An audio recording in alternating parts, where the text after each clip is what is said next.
Kita lanjutkan pada pembahasan kita. Insyaallah, bismillah, alhamdulillah, ba'du, kita akan lanjutkan pembahasan kita tentang perkara syirik. Kebalikan daripada tauhid. Apa kebalikan tauhid?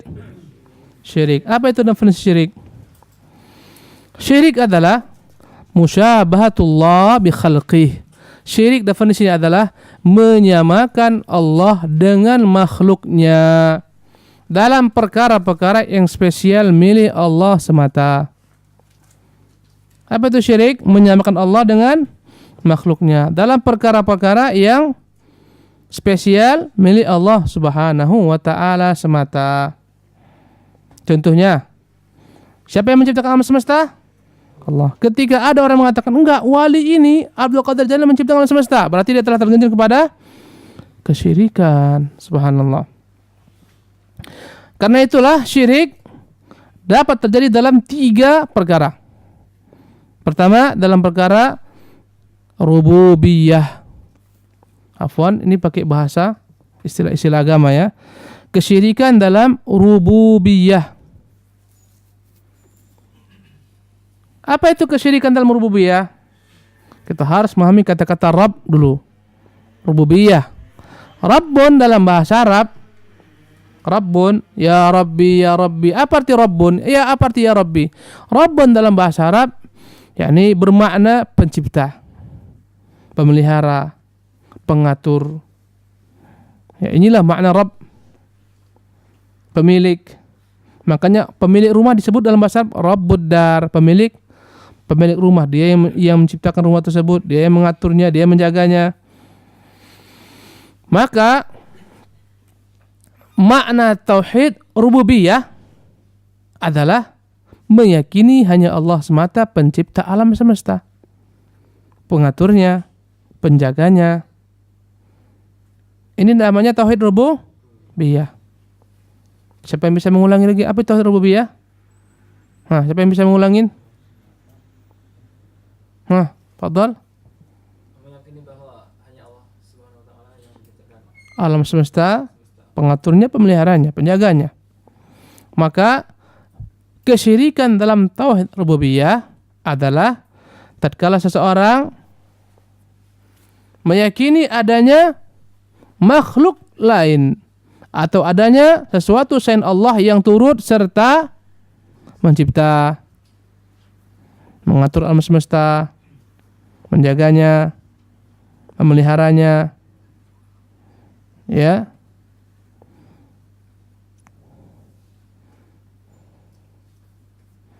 Kira-kira paham? Di antara makna rububiyah adalah meyakini Allah pemberi rezeki. Allah yang memberikan rezeki. Allah yang menghidupkan. Allah yang mematikan. Allah yang memuliakan. Allah yang menghinakan. Ini semua masuk ke dalam tauhid rububiyah. Allah yang berhak membuat keputusan hukum. Ya. Barang siapa yang memberikan perkara-perkara rububiyah ini yang milik Allah kepada selain Allah Subhanahu wa taala, contohnya dia meyakini ada makhluk yang bisa memberikan rezeki, maka telah tergelincirlah dalam kesyirikan apa? Syirik rububiyah. Meyakini ada wali-wali yang turut serta mengatur alam semesta, menjaganya, tergelincir ke dalam tauhid, tergelincir dalam kesyirikan dalam tauhid apa? Rububiyah. Jadi kesyirikan dalam rububiyah adalah dengan meyakini bahwasanya ada makhluk selain Allah Subhanahu wa taala yang dia turut serta dalam menjaga alam, menciptakan alam, memelihara alam semesta, menghidupkan, mematikan, memberikan rezeki, memuliakan, menghinakan, dan seterusnya. Paham insyaallah? Jadi siapa yang memuliakan manusia? Siapa yang menghinakan manusia? Siapa yang memberikan kepada manusia kekuasaan? Allah. Kita semua berusaha mengangkat seorang jadi penguasa, Allah enggak mau, enggak jadi. Kita semua ingin agar seorang mulia, Allah enggak mau, enggak jadi. Tu'izzu man tasya' wa tudhillu man tasya'. Engkau muliakan siapa yang kau ingin muliakan, kau hinakan siapa yang kau hinakan. Biyadikal khair, di tanganmu semua kebaikan. Jadi andai kata antum meyakini makhluk ini bisa mendatangkan untuk saya manfaat ini, bisa menolak daripada saya mudarat, berarti telah tergelincir dalam tauhid rububiyah. Datang Umar, dilihat ni Hajar Aswad. Dia katakan, "Inni la alam annaka hajarun la tanfa' wa la tadur." Saya tahu engkau adalah batu yang tidak bisa memberikan manfaat, tidak pula menolak mudarat. Kalaulah Nabi tidak menciummu, saya tidak menciummu. Subhanallah. Ini pelajaran kepada umat. Bahwasanya batu ini walaupun dia Hajarul Aswad dari surga turun tapi dia makhluk. Ya. Maka andai kata ada orang meyakini Hajarul Aswad ini mendatangkan keberkahan dalam hidupnya dan seterusnya, terjebak, tergelincir. Subhanallah. Yang kedua, kesyirikan dalam tauhid uluhiyah. Kesyirikan dalam tauhid uluhiyah. Apa itu tauhid uluhiyah? Uluhiyah dari kata-kata ilah. Kalau kita berdoa, ya ilahi, ya ilahi. Apa makna ilah? Ilah dalam bahasa Arab bermakna ma'luh, artinya yang diibadati, yang disembah. Maka tauhid uluhiyah adalah keyakinan seorang hamba bahwa semua ibadahnya harus diberikan untuk Allah semata. Maka salatnya untuk Allah, bukan untuk calon mertua atau bukan untuk calon istri. Zakatnya, puasanya, sedekahnya, semua ibadah hanya untuk siapa? Allah. Dia disebut dengan nama tauhid uluhiyah. Subhanallah. Jadi kesyirikan dalam tauhid uluhiyah adalah ketika memberikan ibadah kepada selain Allah. Contohnya doa. Doa ini ibadah atau bukan? Ya, kata Allah, ud'uni astajib lakum. Berdoalah kepada saya akan kabulkan. Subhanallah. Barang siapa yang berdoa minta kepada selain Allah, berarti dia telah tergelincir dalam tauhid uluhiyah. Contohnya menyembelih. Menyembelih juga ibadah. Kata Allah, fashalli lirabbika wanhar. Menyembelihlah untuk Rabbmu dan salatlah untuk Rabbmu dan menyembelihlah. Orang yang menyembelih untuk dukun, untuk jin, untuk dedemit, untuk hantu lautan, dikirimkan kepalanya, maka telah tergelincir dalam tauhid apa? Rusak. Tergelincir dalam syirik dalam tauhid uluhiyah. Subhanallah, ya. Yang ketiga, kesyirikan dalam tauhidul asma wa sifat. Kesyirikan dalam tauhidul asma wa sifat. Kesyirikan dalam tauhidul asma wa sifat terjadi ketika ada orang-orang yang mengingkari sifat-sifat Allah, nama-nama Allah Subhanahu wa taala. Mengingkari apa? Sifat-sifat Allah, sebagaimana Jaham bin Safwan yang mengatakan Allah tidak layak memiliki sifat, yang bersifat adalah makhluk. Karena itu ulama semuanya mengkafirkan Jaham bin Safwan, yang disebut dengan paham Jahmiyah. Allah tidak pernah berkata-kata, tidak pernah berbicara. Kata siapa ini? Jaham bin Safwan. Subhanallah. Maka kesyirikan dalam tauhid asma wa sifat adalah ketika seseorang menolak, mengingkari apa? Nama-nama Allah dan sifat-sifatnya, atau menyerupakan sifat-sifat Allah dengan sifat makhluknya. Subhanallah. Tangan Allah seperti tangan kita, ini adalah syirik. Wajah Allah seperti wajah kita, ini syirik. Kekuasaan Allah sebagai kekuasaan kita, syirik.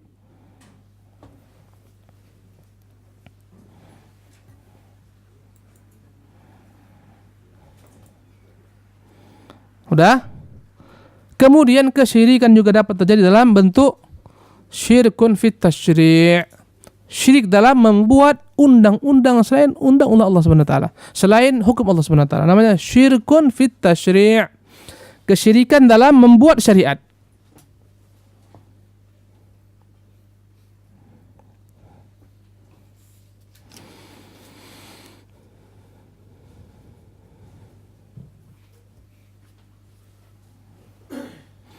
Maksudnya bagaimana? Andai kata Anda mengangkat seseorang manusia,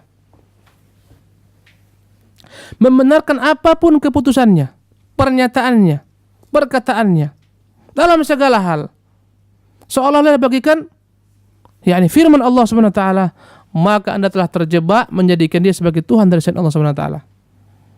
Kesyirikan orang-orang Nasara, selain mereka menyembah Isa bin Maryam, tatkala mereka membenarkan apapun yang dikatakan oleh pendeta-pendeta mereka, ulama-ulama mereka. Andai kata kaum muslimin mengangkat satu sosok manusia, apakah namanya kiai, apakah namanya tuan guru, cikgu, bahasa Jepangnya apa? Guru. Menganggap senseinya, ya, membenarkan apapun yang dikatakan oleh gurunya, senseinya, menjadikan segala perkataannya sebagai syariat, maka ini adalah merupakan bentuk kesyirikan dalam syariat Allah Subhanahu wa taala. Ketika turun ayat Al-Qur'an, ittakhadhu ahbarahum wa ruhbanahum arbaban min dunillah. Mereka mengangkat, ya, para ulama mereka, para pendeta mereka sebagai Tuhan-Tuhan dari selain Allah. Ketika itu ada seorang Nasrani yang telah masuk Islam menjadi sahabat Nabi namanya Adi bin Hatim. Berkata Adi, ya Rasulullah, kami enggak pernah merasa menyembah para pendeta-pendeta kami.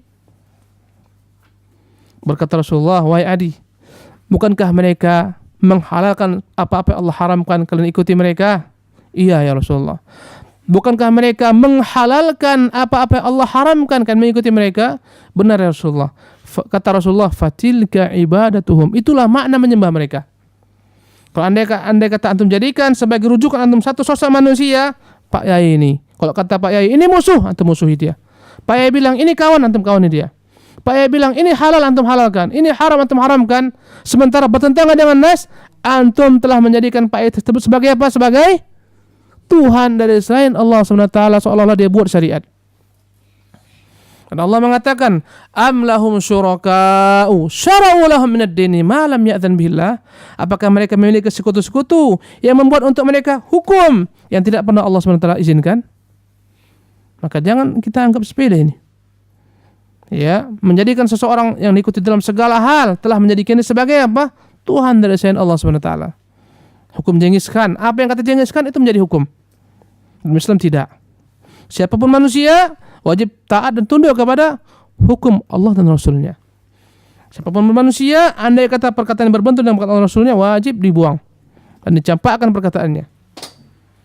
Berkata Imam Syafi'i rahimahullah, andai kata kalian mendapati ada perkataanku yang menyelisih kitab Allah Rasulnya, campakkan jauh-jauh perkataanku. Kata siapa itu? Imam Syafi'i rahimahullah taala. Ya, inilah dia makna syirkun fit tasyri'. Kemudian ikhwan rahimakumullah, syirik dibagi ulama dari sejenis menjadi dua bagian. Syirik besar, syirik akbar, yang kedua syirik asghar. Ya. Syirik akbar adalah dengan meyakini ya perkara-perkara yang bertentangan dengan akidah Islam, dengan mengamalkan, melakukan perkara-perkara yang dihukumi dalam Islam syirik besar yang mengeluarkan pelakunya dalam Islam. Apa contoh syirik akbar? Sujud kepada selain Allah Subhanahu wa taala, menyembelih untuk selain Allah Subhanahu wa taala, bernazar kepada selain Allah Subhanahu wa taala, menyembelih untuk selain Allah Subhanahu wa taala, berdoa kepada selain Allah Subhanahu wa taala. Ini syirik akbar. Syirik apa namanya syirik? Nanti akan dijelaskan lagi ya. Berdukun, melakukan ilmu sihir, semuanya syirik akbar. Mempercayai dukun dan seterusnya, nanti akan dijelaskan.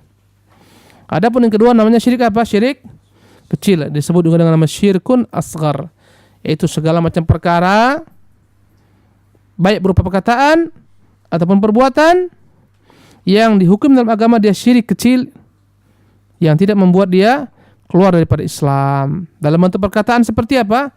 Bersumpah dengan selain Allah. Sumpah demi jabatan contohnya. Sumpah demi ibu saya. Sumpah demi kehormatan saya. Ini adalah sumpah yang syirik. Tapi syirik apa? Syirik kecil. Sumpah demi wali Syekh fulan contohnya. Ini syirik apa namanya? Syirik kecil. Kata Rasulullah, man halafa falyahlib billah. Yang bersumpah adalah bersumpah dengan nama Allah. Man halafa bi ghairillahi faqad asyrak. Yang bersumpah dengan selain Allah maka dia telah tergelincir ke dalam kesyirikan. Itu contoh dalam bentuk apa? Syirik dalam bentuk perkataan atau perkataan seorang. Kalau bukan karena dokter, mati pasien tersebut. Ini syirik apa? Kecil. Ya, perkataan seorang kalau bukan karena anjing masuk maling ke rumah kita. Kalau bukan karena yakni handalnya seorang nakhoda tenggelam kapal ini. Ini semua kata-kata yang mengandung dalamnya unsur syirik kecil yang harus berusaha untuk dijauhkan. Perkataan seorang terserah kehendak Anda. Bahaya. Masya Allah, itu yang harus. Gak boleh masyita, terserah kehendak kamu yang berlaku. Yang berlaku adalah kehendak siapa? Allah Subhanahu wa taala. Ini kesyirikan dalam bentuk perkataan, tapi dia syirik apa? Kecil. Dalam bentuk perbuatan, ya. Contohnya sholat karena ingin dipuji, namanya apa? Riya. Ya, bersedekah ingin dipuji, namanya apa? Riya. Maka riya adalah merupakan syirik kecil. Atau namanya sum'ah. Apa itu sum'ah? Berbicara karena ingin dipuji, memberi nasihat karena ingin dipuji, membaca Quran karena ingin dipuji. Maka sum'ah berkaitan dengan suara, ucapan. Riya berkaitan dengan perbuatan. Qari ingin dipuji namanya apa? Bukan riya, tapi namanya apa? Khatib ingin dipuji namanya apa? Sum'ah. Orang memberi nasihat tapi ingin dipuji namanya apa? Sum'ah. Kedua-duanya bagian daripada syirik kecil yang ditakutkan Nabi SAW. Tapi ingat, walaupun disebut kecil, dia sangat besar. Bahkan syirik kecil, syirik yang tidak diampuni pelakunya kalau tidak bertobat. Wallahi, siapapun di antara kita yang tidak bertobat daripada syirik kecilnya, hari kiamat akan diazab Allah. Pasti. Kalau kita nggak bertobat di dunia ini. Dalilnya, innallaha la yaghfiru an yushraka bih. Allah tidak akan mengampuni orang-orang yang menyekutukan dia. Wa yaghfiru ma duna dzalika liman yasha, dan dia akan mengampuni selain itu kepada siapa-siapa yang dia kehendaki. Subhanallah. Berarti masuklah ke dalam syirik ini, syirik apa? Syirik kecil, masuk enggak diampuni Allah Subhanahu wa taala. Cuma tetaplah berbeda antara syirik kecil dan syirik besar. Bedanya apa? Syirik besar mengeluarkan pelakunya daripada Islam. Tentunya setelah tegak hujah, setelah sampai kepada keterangan dan seterusnya, ya. Jadi syirik besar mengeluarkan pelakunya daripada apa? Islam. Syirik kecil tidak. Syirik besar membuat pelakunya andai kata mati kekal di neraka selama-lamanya. Syirik kecil tidak kekal walaupun diazab. Yang ketiga, ya, syirik besar menggugurkan semua amalan manusia. Hajinya batal, umrahnya batal, sedekahnya batal. Na'udzubillah min dzalik. Syirik kecil hanyalah menggugurkan amalan tersebut yang dia berbuat kesyirikan padanya.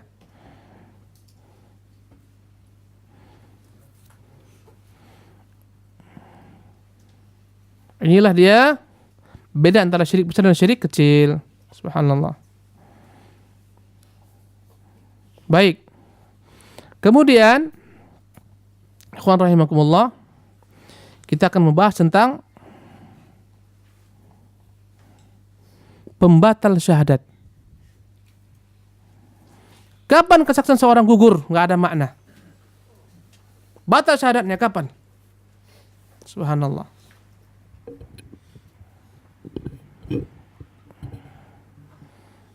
Syahadat seorang akan batal dengan dua hal. Tapi ini pembahasannya agak sedikit ilmiah.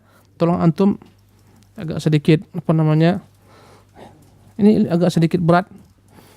Batal kesaksian seseorang dengan dua hal. Pertama dengan meninggalkan kewajiban. Apakah semua kewajiban? Tidak.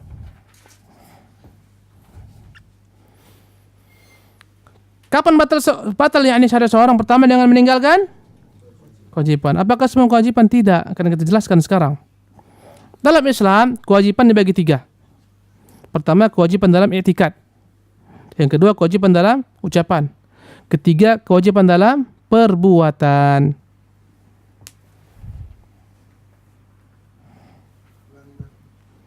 Dalam Islam, kewajiban itu, ya, dalam tiga hal, ya. Kewajiban dalam hal i'tikad, kewajiban dalam hal ucapan, dan kewajiban dalam hal perbuatan. Dalam agama ini ada diwajibkan meyakininya, hati. Ada kewajiban untuk mengucapkannya, lisan. Ada kewajiban untuk mengamalkannya dalam bentuk seluruh anggota tubuh. Agak berat ya. Kita belum sampai kepada entry point-nya, belum. Muqaddimah. Jadi sekarang kita akan bahas kewajiban dalam i'tikad, ya. Kapan seorang batal syahadatnya? Pertama, ketika dia meninggalkan kewajiban-kewajiban yang wajib dia yakini dalam Islam, yang wajib dia iman dalam Islam, yang wajib dia i'tikadi dalam Islam. Seperti meninggalkan kewajiban beriman dengan rukun iman yang 6. Beriman kepada Allah, Ketika dia nggak beriman kepada Allah, batal. Beriman kepada malaikat, nggak beriman, batal. Beriman kepada Alkitab, nggak beriman, batal. Jadi kapan seorang batal syahadatnya? Ketika meninggalkan apa-apa yang diwajibkan untuk diyakini dalam Islam. Apa-apa yang wajib diyakini dalam Islam. Seperti apa? Kewajiban meyakini akan rukun iman. Subhanallah. Ya. Kemudian dengan meninggalkan apa-apa yang wajib diyakini dalam rukun Islam. Ya, dia mengatakan sholat nggak wajib, gugur keislamannya. Puasa Ramadan nggak wajib, sholat 5 waktu nggak wajib, haji itu nggak wajib. Saya meyakini haji nggak wajib, saya meyakini sholat nggak wajib, batal syahadatnya. Karena kita diwajibkan meyakini kewajiban untuk mengerjakan rukun Islam yang 5. Subhanallah. Dengan meninggalkan kewajiban apa-apa yang Allah tuntut kita untuk mengimaninya. Seperti kewajiban kita mengimani adanya jin, adanya iblis, adanya syaitan, adanya surga, adanya neraka. Kalau dia katakan nggak ada surga, nggak ada neraka, nggak ada iblis, nggak ada Jibril, nggak ada syaitan, keluar daripada Islam. Karena perkara ini telah diwajibkan kita untuk mengimaninya. Paham? Nyambung insyaallah? Ya. Meninggalkan kewajiban apa-apa yang Allah Subhanahu wa taala halalkan. Dia katakan ini haram. Contohnya saya katakan, susu hukumnya adalah haram. Saya yakin susu itu haram. Subhanallah. Meyakini keharaman sesuatu yang Allah halalkan, batal, gugur syahadatnya. Bahaya. Ya. Meyakini apa-apa yang Allah Subhanahu wa taala haramkan halal, batal syahadatnya. Dia mengatakan zina saya yakin itu halal, mubah. Batal syahadatnya. Riba itu riba, halal, silakan buat. Batal syahadatnya. Subhanallah. Di mananya rusak? I'tiqadnya, keyakinan rusak. Subhanallah. Ya. Yang kedua, kewajiban dalam bentuk ucapan. Apa ucapan yang wajib diucapkan seorang andai kata dia tinggalkan, dia keluar daripada Islam? Apa dia? Ucapan syahadat. Sepakat semua ulama, siapapun yang tidak mengikrarkan syahadat, dia bukan daripada kaum muslimin.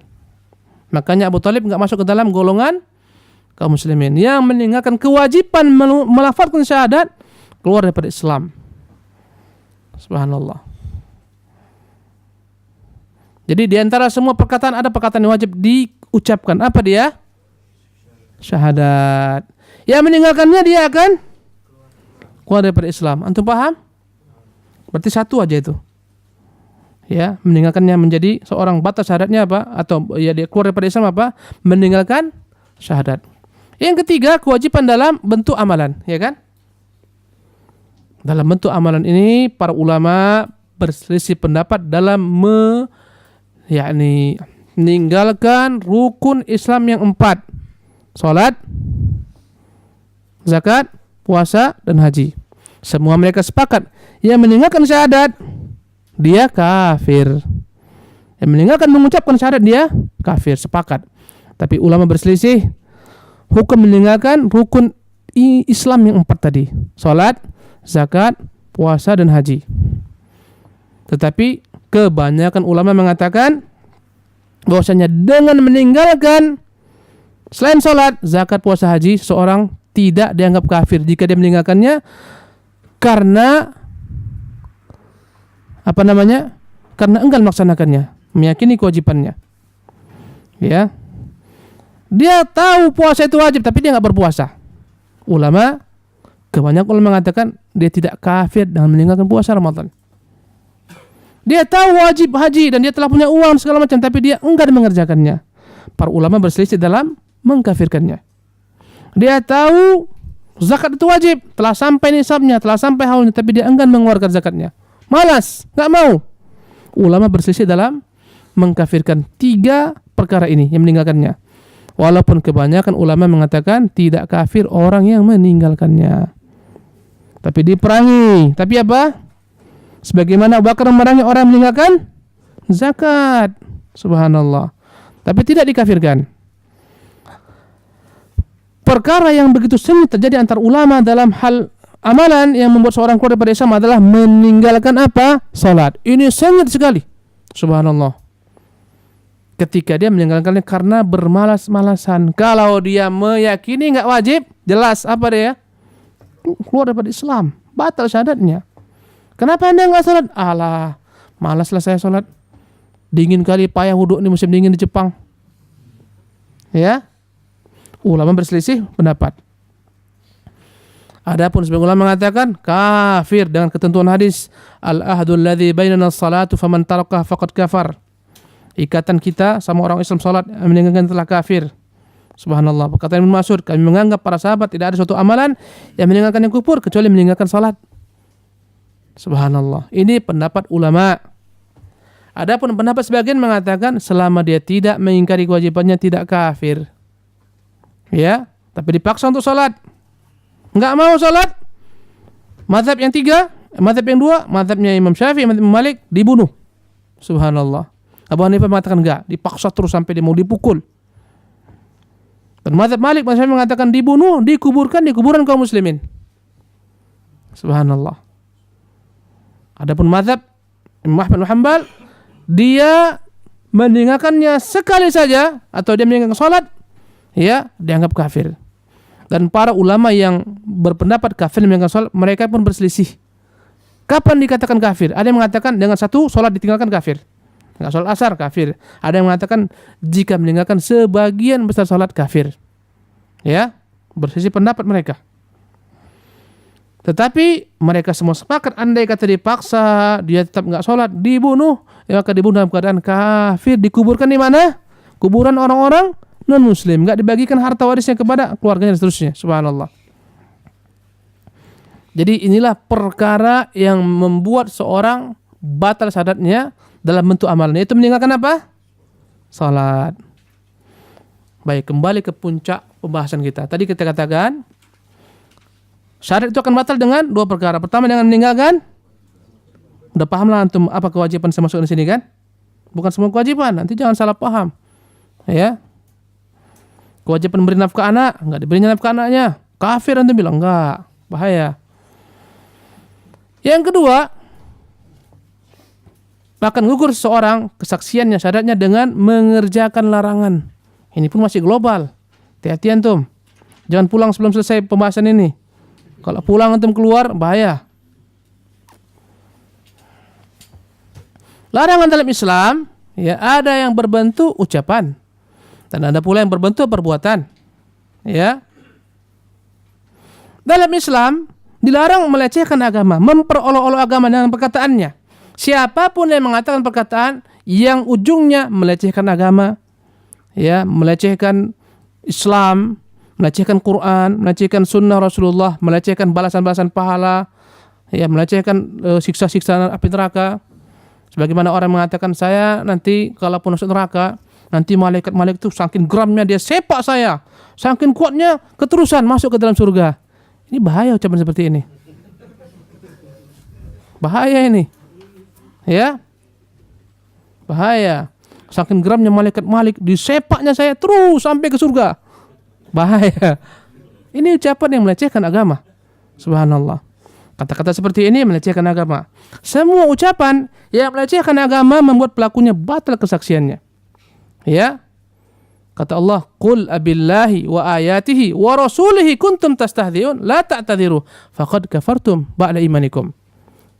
Apakah dengan Allah dan dengan Rasulnya, dengan ayatnya kalian berolok-olok, jangan cari alasan, kalian telah kafir setelah kalian beriman. Subhanallah. Melecehkan syariat dalam bentuk ucapan.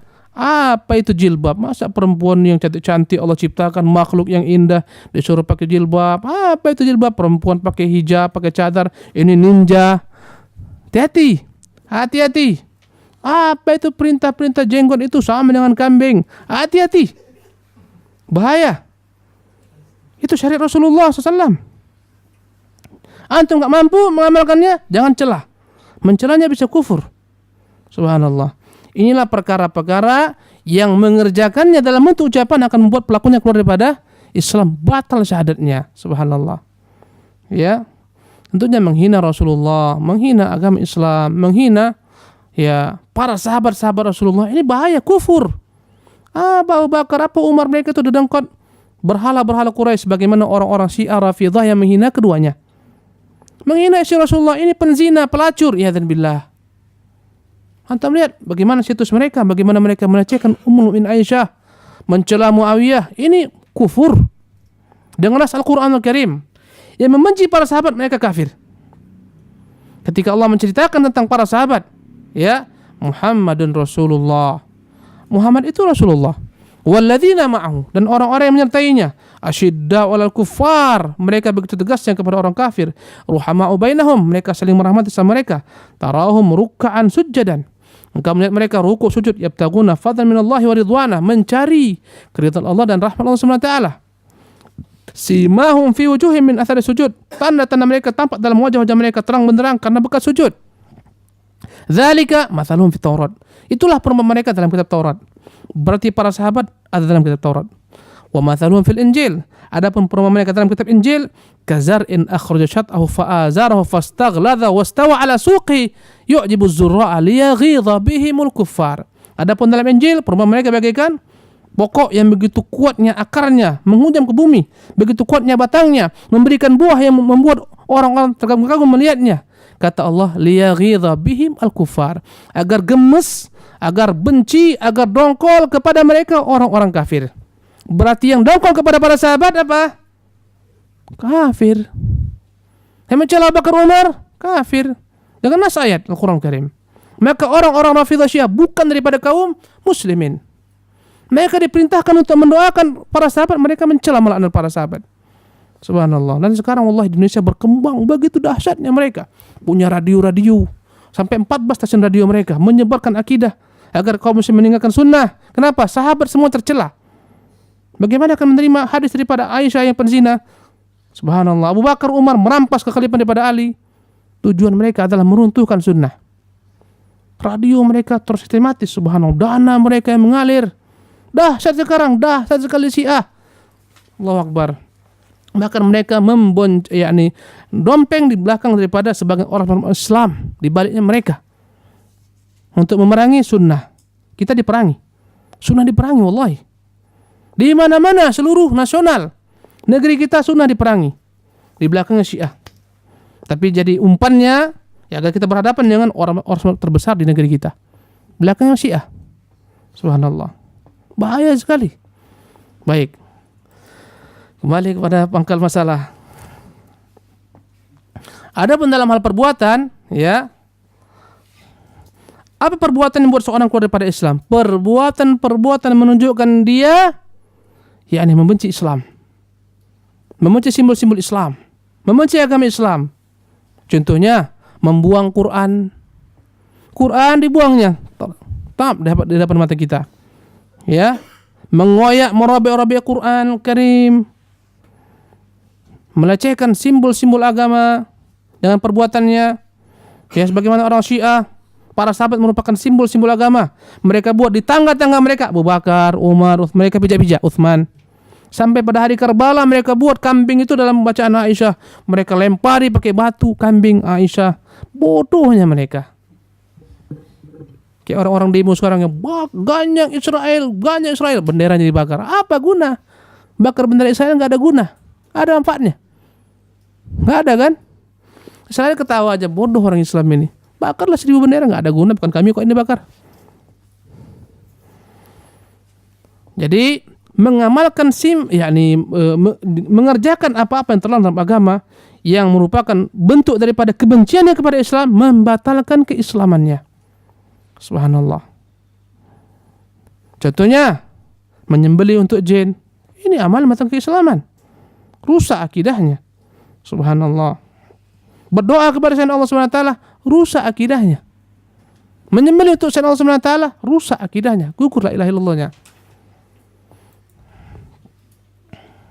Kemudian inilah dia kesimpulan dalam perkara-perkara yang menggugurkan apa? Syahadat. Adapun perkara yang paling banyak terjadi di negeri kita dan negeri kaum muslimin, ada 10 pembatal keislaman seorang. Ada 10 pembatal. Saya sebutkan ringkas saja. Pertama, yang membatalkan syahadat adalah melakukan kesyirikan. Syirik. Ini 10 pembatal syahadat yang paling banyak terjadi. Pertama, syirik. Tadi telah kita bahas definisinya. Yang kedua, saya ringkas. Yang kedua, menjadikan antara dirinya dan Allah ada perantara-perantara dari manusia. Yang mana perantara-perantara ini dipuja, dimintakan padanya doa, diharapkan daripada syafaat. Maka ini membuat pelakunya keluar daripada Islam. Bagaimana konkretnya? Orang yang datang ke kuburan wali mengatakan, wahai wali fulan, berikanlah kepada kami hajat-hajat kami. Engkau dekat di sisi Allah SWT. Dengan kemuliaanmu berikanlah kepada kami. Ya, ini perbuatan apa? Keluar daripada Islam. Dia jadikan antara dirinya adanya wali-wali ini yang dapat memberikan manfaat baginya, menolak baginya menurut persepsinya. Batal syahadatnya. Paham antum? Yang ketiga, tidak mengkafirkan orang kafir atau melakukan kekufuran mereka atau membenarkan agama mereka. Nampak antum orang-orang kafir jelas ada salib, antum katakan, oh ini bukan orang kafir ini. Mereka juga ahlu kitab seperti kita, sama-sama beriman. Semua kita dan ahlu kitab masuk surga. Sebagaimana paham apa? Pluralis dan liberal. Pluralisme dalam agama. Semua samanya kita nenek moyang kita Ibrahim. Dan agama kita satu. Maka semua orang Nasara, semua orang Yahudi, semua masuk surga. Mereka bukan kafir. Ini menentang Al-Quran Al-Karim. Allah mengatakan, innal ladzina kafaru min ahli kitab wal musyrikina fi nari jahannam. Sesungguhnya orang-orang kafir daripada ahlu kitab dan orang-orang musyrik dalam neraka jahannam. Dia katakan Yahudi dan Nasara bukan orang kafir. Subhanallah. Jadi apa yang ketiga tadi? Tidak atau ragu atau membenarkan agamanya. Subhanallah. Yang keempat, meyakini adanya hukum yang lebih sempurna daripada hukum yang dibawa Nabi SAW.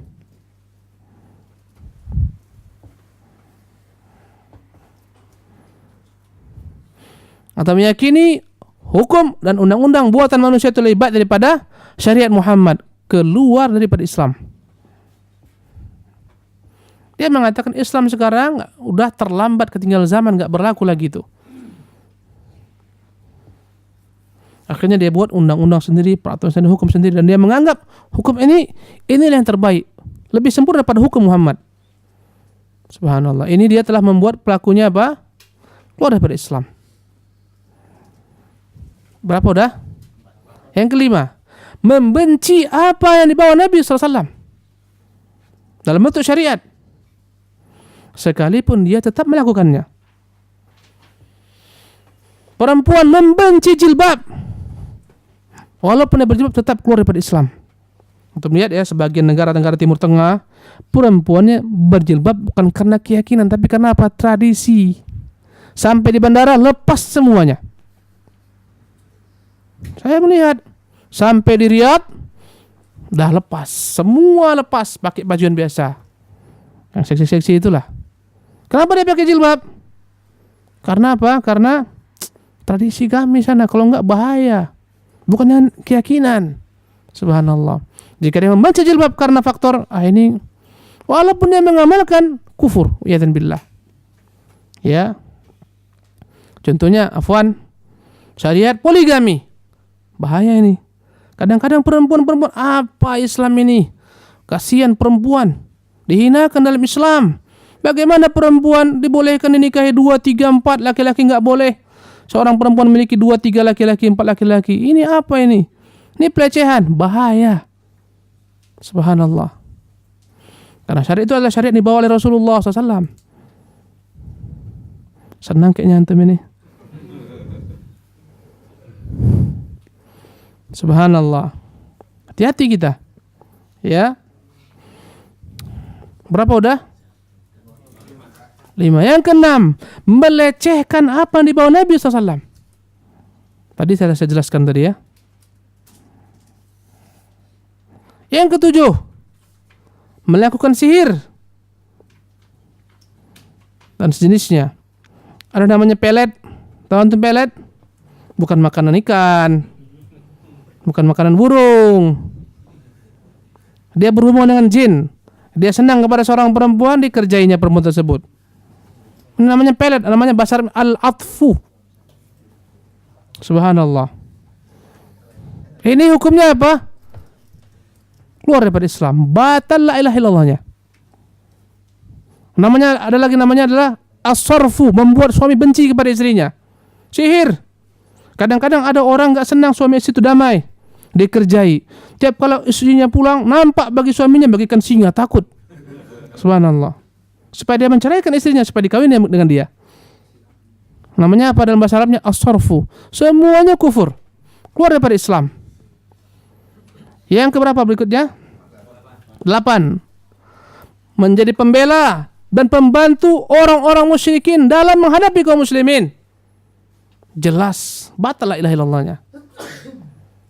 Subhanallah. Ada peperangan antara kaum muslimin dengan orang-orang kafir. Ya, ada sekelompok daripada kaum muslimin membantu orang-orang kafir, memerangi kaum muslimin. Bahaya. Subhanallah. Membantu orang-orang musyrikin untuk melenyapkan kaum muslimin. Wallahi ikhwan, orang Rafidhah lah yang melenyapkan dinasti Abbasiyah di negeri Baghdad. Habis. Ketika salah seorang mereka jadi Perdana Menteri, subhanallah, jadi menteri, dia berusaha melemahkan Islam. Seluruh tentara dipecat, pecat. Alasannya apa? Alasannya kita nggak butuh banyak tentara ini, banyak uang negara untuk tentara. Kemudian dia laporkan segala macam bentuk kelemahan kaum muslimin kepada musuh mereka. Subhanallah. Dan dia menjilat. Akhirnya antum lihatlah bagaimana hancur kaum muslimin. Jutaan orang terbunuh. Ratusan juta buku-buku dicampakkan ke sungai Tigris, menjadi berubah warna sungai. Subhanallah. Ini orang, apakah orang Islam seperti ini? Enggak. Dan antum lihat sepanjang zaman orang Rafidhah membantu orang kufar untuk menghancurkan kaum muslimin. Lihat Suriah. Siapa seteru Suriah? Iran. Apa kesamaannya? Sama-sama akidah Syiah. Siapa mereka bantai? Kaum muslimin. Subhanallah. Begitulah mereka kepada Israel, ya'tan billah. Hati-hati kita. Dan sekarang alhamdulillah tinggal 30% lagi wilayah yang dikuasai oleh orang-orang, yakni orang-orang Asad, Bashar Asad. Antum lihat YouTube-nya. Tentara yang mengatakan la ilaha illa Bashar. Yang mengatakan la ilaha illallah dibunuh. Berapa banyak anak-anak yang mati, anak-anak yang terbunuh, darah mereka tertumpah, dikubur hidup-hidup gara-gara mengatakan la ilaha illallah. Subhanallah. Bagaimana mereka melecehkan Allah Subhanahu wa taala. Akidah mereka Nusairiyah, sekte daripada Syiah yang menyempal, tapi sama-sama berseteru, dibantu oleh Lebanon dengan apa? Dengan Hizbullahnya, Hizbus Syaitan. Subhanallah. Berapa udah? 9. Sekarang 9. Ahsan, berarti antum gak ada yang ngantuk ini ya. Meyakini bolehnya seseorang Muslim keluar daripada syariat Muhammad SAW. Sebagaimana keluarnya Nabi Khidir daripada syariat Musa. Kafir, batal syaratnya.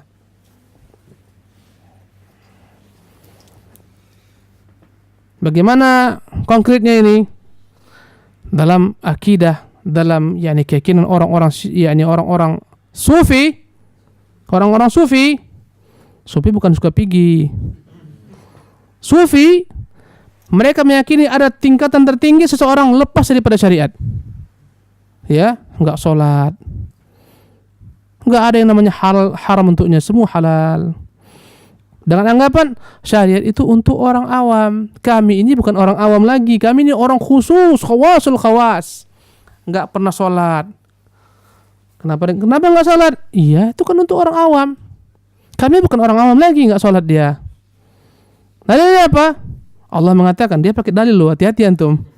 Wa'bud rabbaka hatta ya'tiyakal yaqin. Sembahlah Tuhanmu sampai datang kepadamu keyakinan. Hakikat. Keyakinan telah sampai kepada kami, udah. Sampai di situ nyembah Allah, sekarang enggak perlu lagi lepas syariat. Enggak perlu lagi salat-salat. Cukup bagi kita zikrullah sempurna. Ya. Ini dia meyakini bolehnya mengamalkan sesuatu di luar daripada syariat. Muhammad Rasulullah sampai meninggal dia salat. Orang ini enggak salat, subhanallah. Ya, ini yang ke-9. Yang ke-10 yang terakhir, menjauhi agama Allah, tidak mau mempelajarinya dan enggan mengamalkannya. Batal syahadatnya. Ada kajian, dia lari. Orang datang dia lari. Dikasih buku agama enggak dia baca, lari dia menjauh, takut dengan agama. Takut dengan Islam. Ya. Disuruh dibaca, enggan mempelajarinya. Ya, enggan mengamalkannya. Maka batallah, gugurlah syahadatnya. Subhanallah. Hati-hati kita. Orang-orang yang malas belajar agama, enggak mempelajarinya, anti mempelajari agama, anti dengan agama. Ya, menjauh daripada agama, mengamalkannya apalagi, hati-hati. Batal syahadatnya. Subhanallah, inilah 10 pembatal dalam agama yang paling banyak terjadi di negeri-negeri kaum muslimin. Subhanallah. Saya tambahkan sedikit lagi atau cukup? Cukup ya? 2 menit lagi. Baik, terakhir, syarat diterimanya amal.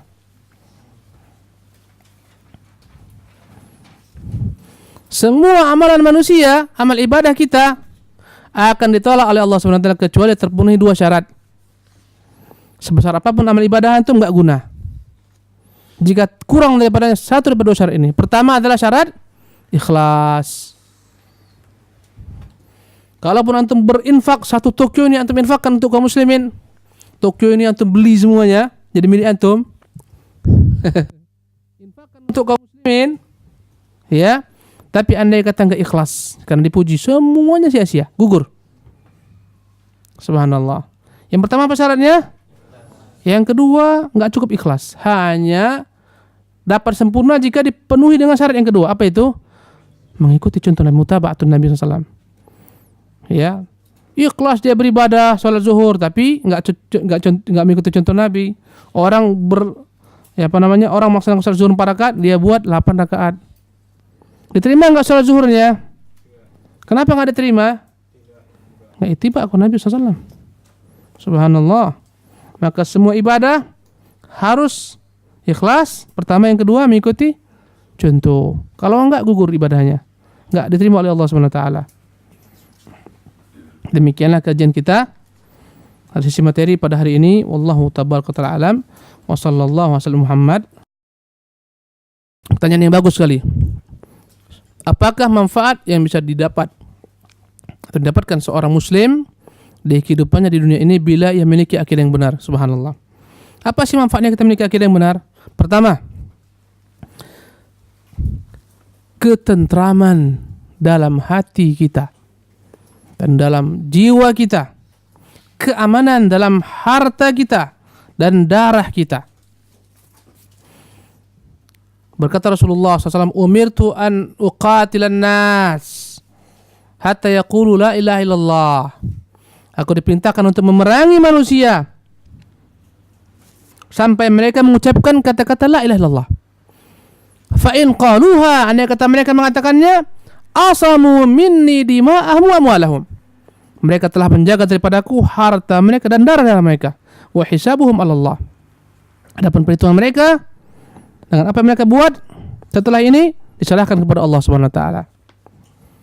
Jadi akidah membuat selamat apa? Nyawa. Selamat darah, selamat harta di dunia. Di akhirat selamat daripada panggangan api neraka, iyadzan billah. Andai kata sempurna akidahnya, tidak tersentuh api neraka sama sekali. Andai kata akidahnya itu dicampur dengan kemaksiatan, dosa-dosa besar, boleh jadi Allah bakar terlebih dahulu, baru Allah keluarkan dari neraka kepada surga. Dan boleh jadi Allah ampunkan begitu saja dengan karunia-Nya langsung dimasukkan ke dalam surga. Inilah manfaatnya. Inilah manfaatnya di mana? Di negeri akhirat. Ya. Berkata Rasulullah, "Yukhraju minan nari man kana fi qalbihi mithqalu habbatin min khardal min iman." Akan dikeluarkan dari dalam neraka orang yang dalam hatinya ada sebesar biji zarah daripada keimanan. Manfaat iman di negeri akhirat. Seandainya pun masuk neraka tidak kekal selama-lamanya. Di dunia selamat, terjaga darahnya, terjaga hartanya, terjaga dirinya. Karena itulah orang-orang munafik masuk Islam berpura-pura agar selamat apanya? Kepentingan dunianya. Subhanallah. Kemudian dari tinjauan hati orang berakidah senantiasa yakni tentram, tenang, enggak ada ketakutan. Subhanallah.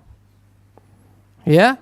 Sebagaimana orang-orang musyrik, antum lihatlah warga masyarakat kufar, orang-orang kufar di Jepang ini, gimana ketakutan dengan masa depannya, gimana mereka bekerja, subhanallah, bagikan robot-robot yang berjalan, subhanallah. Karena mereka nggak punya harapan. Andai kata dapat musibah, nggak sabar, akhirnya apa? Bunuh diri. Dia nggak pernah mengharapkan jumpa dengan Allah, nggak pernah mengharapkan surga, karena menurut mereka kematian akan mengakhiri segala derita dunia. Padahal Allah, kematian itu awal kehidupan yang sebenar-benarnya. Ya kan? Maka akhirnya membuat seorang bersabar ketika mendapati ujian. Ya. Begitu kuatnya tali bergantungnya kepada Allah Sang Pencipta alam semesta. Ya. Karena itulah berkata Ibnu Taimiyah, "Madza yaf'alu a'da'u bi?" Apa yang akan diperbuat musuh-musuhku kepadaku? In qataluni fatilka syahadah. Kalau mereka memaksa aku sampai akhirnya mereka membunuh saya berharap itu adalah merupakan bentuk kesyahidan saya. Andai kata saya dibunuh, saya berharap mati syahid. Fa inna fauni fatilka siyaha. Andai kata mereka membuang saya jauh-jauh, kuanggap bagian daripada siyah berwisata. Subhanallah. Saya anggap itu bagian daripada wisata saya. Subhanallah. Fa in habasuni fatilka khulwah. Andai kata mereka penjarakan saya anggap itulah waktu yang paling nikmat berduaan dengan Allah kekasih hati saya. Ya. Kata Ibnu Taimiyah, "Jannati fi qalbi," surgaku dalam hatiku. Itulah dia bentuk akidah.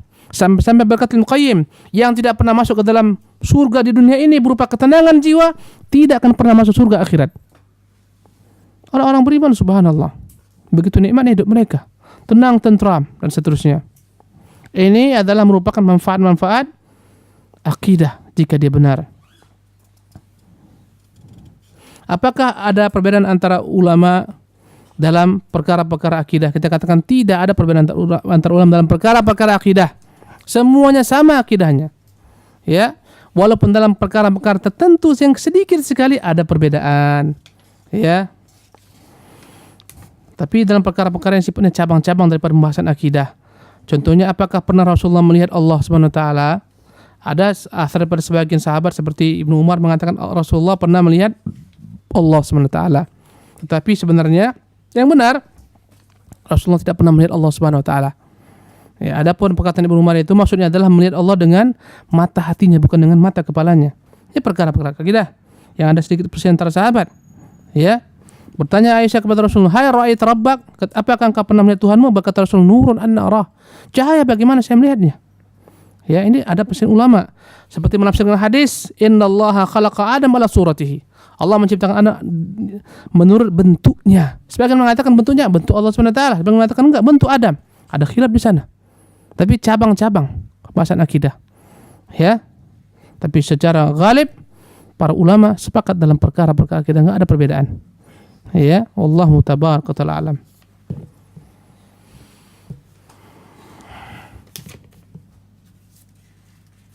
Bagaimana agar kita bisa ikhlas dalam beramal? Subhanallah. Pertama, sembunyikan kebaikan. Apa namanya? Sembunyikan kebaikan sebagaimana Anda menyembunyikan kejelekan. Supaya enggak tercemar, sembunyikan kebaikan. Berinfak sembunyikan, berbuat baik sembunyikan, bersedekah sembunyikan, menasihati orang sembunyikan. Sembunyikan kebaikan. Itu yang pertama. Ya. Yang kedua, pertebal keyakinan Anda bahwasanya manusia tidak akan dapat mendatangkan manfaat bagi Anda. Orang yang Anda puji, orang yang Anda harapkan pujiannya hari ini, boleh jadi besok dialah orang paling pertama kali membenci Anda. Ya, akidah membuat seorang senantiasa mencari ridha Allah Subhanahu wa taala. Yang tidak punya akidah menjilat, mencari keridhaan manusia, dan dia melompat daripada satu manusia kepada manusia lainnya, menjilat, bagaikan bunglon berwarna. Yang punya akidah enggak, dia akan lurus. Ya, dia enggak peduli dengan ridha manusia, yang penting ridha siapa? Allah Rabbul Alamin. Jadi pahami akidah bahwasanya manusia yang Anda harapkan pujiannya tidak akan pernah mendatangkan apa? Manfaat bagi Anda, tidak pula menolak mudarat. Jadi itu apa kita harapkan dia? Kenapa kita harus beramal untuknya, mengharapkan pujiannya? Ya. Yang ketiga, trik yang ketiga, hendaklah senantiasa kita berdoa kepada Allah agar senantiasa menjaga kita dalam keikhlasan. Katakan, ya muqallibal qulub, tsabbit qalbi ala dinik. Katakan, Allah, tetapkan aku di atas agama ini. Ya, Allah marzuqnil ikhlas. Ya Allah, berikan saya keikhlasan fil qawli wal amal, dalam perkataan dan perbuatan. Banyak-banyaklah minta kepada Allah keikhlasan. Kemudian banyaklah berlindung kepada Allah daripada perbuatan-perbuatan syirik yang tidak kita sadari. Katakan, Allahumma inni a'udzubika an usyrika bika syai'an wa ana a'lamu. Ya Allah, aku berlindung kepadamu berbuat syirik dalam perkara-perkara yang telah aku ketahui, wa astaghfiruka lima la a'lamu. Dan saya berlindung kepadamu, meminta kepadamu ampunan daripada berbuat kesyirikan tanpa sepengetahuan saya, tanpa saya sadari. Kadang-kadang kita rentan terhadap perbuatan riya, rentan sekali. Ya. Berapa banyak orang pergi haji bukan pergi haji, tapi apa? Shooting video, mana-mana masuk di pesawat. Ada, saya pernah, subhanallah. Ada dengan kawan kita pergi haji, subhanallah. Di mana-mana foto dirinya, di mana-mana unta backgroundnya, Arafah. Sampai rumah tempelkan piagam hajinya, sampingnya dia di padang Arafah dengan unta, belakangnya Ka'bah. Hati-hati. Subhanallah. Perbanyaklah doa kepada Allah Subhanahu wa taala. Kemudian keempat, banyak membaca kehidupan para salafus saleh yang mereka betul-betul ikhlas. Ya, seperti Ali bin Husain yang begitu ikhlas dalam berinfak sehingga orang-orang mengatakan ini orang paling kikir. Kenapa? Enggak pernah nampak dia berinfak. Tapi orang Madinah heran.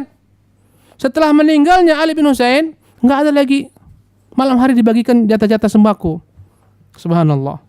Barulah orang saling mengkaitkan. Yang memandikan mengatakan, ku dapat di bahunya ini hitam gara-gara selalu mengangkat gandum. Ya.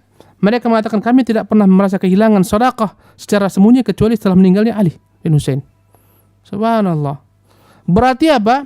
Orang-orang menganggap ini kikir nih, pelit ini. Padahal setiap malam dia berinfak kepada fakir-fakir miskin, janda-janda, dalam kesembunyian, dalam keadaan gelap. Nah, kita baca sejarah-sejarah mereka, keikhlasan mereka dalam berbuat, beramal. Ya, dengan banyak membaca kita akan berusaha mengikuti mereka. Inilah trik-trik untuk mampu membuat kita ikhlas. Cukup ya? Tinggal 5 menit lagi kayaknya nih, atau mau wudhu? Udah, yang ini kita tutup. InsyaAllah besok akan saya jawab ya. Ini bersisa, antum pegang. Wallahu tabaraka wa ta'ala alam wa sallallahu wa sallam wa baraka nabi abdihi wa rasul Muhammadin wa akhiru alhamdulillahi rabbil alamin. Wassalamualaikum warahmatullahi wabarakatuh.